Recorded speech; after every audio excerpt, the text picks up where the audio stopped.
కొన్ని సందర్భాల్లో మనం మౌనంగా ఉండడం చాలా కష్టం. లోపల రగిలిపోతుంటుంది ఆ అన్న మాట. కానీ ఇక్కడ మనం ఆలోచించాలి. నిజంగా మనకు చెప్పాలనిపిస్తుంది. మనమేందో మనం నిరూపించుకోవాలనిపిస్తుంది. ఎందుకు నేనంత తక్కువనా? ఆమెనే అంత ఎక్కువనా? ఆమె అన్నదానికి నేను పడుకుంటా ఉండాలా? నా తప్పులేంది నేనెందుకు పడాలి? నేను సరైన దాన్ని. నాకేం తక్కువుంది అని నిరూపించుకోవాలనిపిస్తుంది. కానీ ఆ సమయంలో కనుక కొంచెం ఆలోచించి మౌనంగా ఉంటే కనుక మన అంతరంగ శక్తి ఎంతో పెరుగుతుంది. ఎందుకంటే మాటకు మాట మాట్లాడడం స్వేచ్ఛ. అదేం కాదు.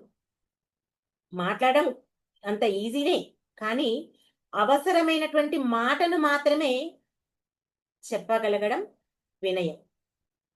మాటకు మాట మాట్లాడేది ప్రేయస్సు. వినయంగా ఆలోచించి మాట్లాడేది శ్రేయస్సు.